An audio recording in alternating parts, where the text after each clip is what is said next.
Assalamualaikum warahmatullahi wabarakatuh. Hello everyone. Let me introduce myself. My name is Silviyanti Regina, and today I'm going to give presentation about foreign policy in the Philippines. The presentation will be divided into three parts. The first is about leadership of Duterte, the second is about foreign policy in the Philippines, and the third about the effect of Duterte policy on bilateral relations between the US and the Philippines. Okay, let's begin with the first part. I would like to talk about leadership of Duterte. Philippines is one of the countries in Southeast Asia. Rodrigo Duterte is the president for the 2016 until 2022 period.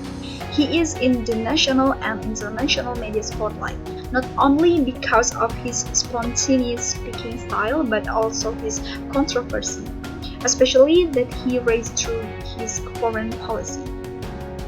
President Duterte promotes a foreign policy entitled Independent Foreign Policy, one that has caught the attention of both the domestic and international communities Duterte's anti-American policies.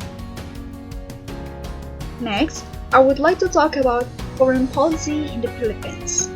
In general, the independent foreign policy is one way to protect the national interests of Philippines, and in the concept of the overall sovereignty of this policy, it can reduce Philippines' dependence on other countries.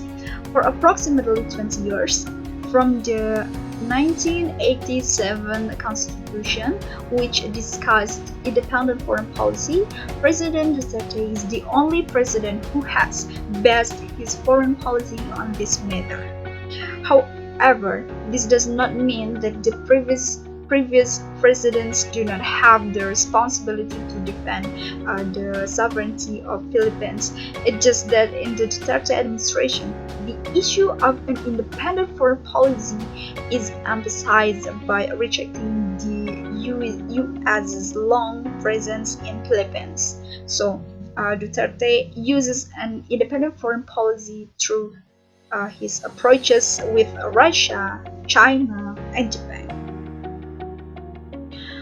First, economic cooperation with China. At the meeting between President Duterte and President Xi Jinping in October 2016, they took the initiative to strengthen bilateral cooperation between the two countries. In the joint statement issued by the two countries, many important points were pointing to economic cooperation, like trade, investment, and development. Also, in the South China Sea conflict, where Duterte prefers cooperative conflict resolution to avoid open conflict with China. This is clearly different from his predecessor, Benigno Aquino III, who preferred to resolve problems through international arbitration. This brings China and Philippines even closer together. Second, cooperation with Russia. In October 2017, Russia donated some military equipment to Philippines for President Duterte's counter-terrorism program. There are 3 warships, including 2 Russian anti-submarine vessels anchored at Manila port carrying weapons and military vehicles that Moscow donated to Manila as a new start of defense cooperation between them. At last, cooperation with Japan. Japan is one of Philippines' economic cooperation partners in the last few decades, after Spain and the United States, of course. Japan is the 3rd country to occupy Philippines. At the start of the Duterte administration, Japan became one of Philippines' priority countries to cooperate bilaterally.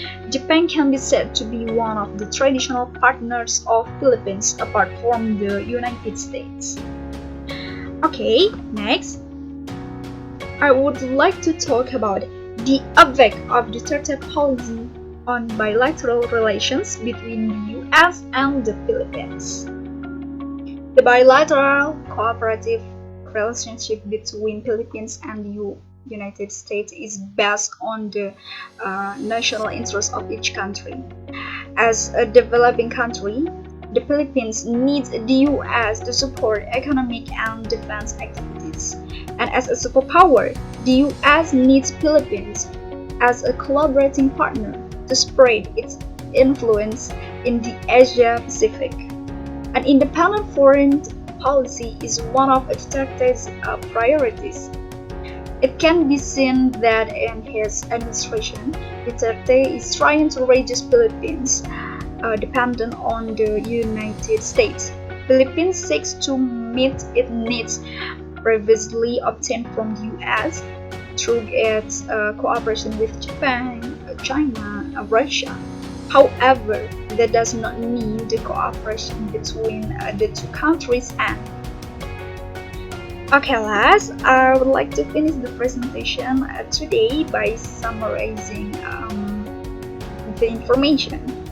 Of course, every country has the sovereignty to carry out its domestic and foreign policies tailored to the country's needs, so that in Duterte's foreign policy, minimizing U.S. influence in Philippines is a form of safeguarding the country's sovereignty.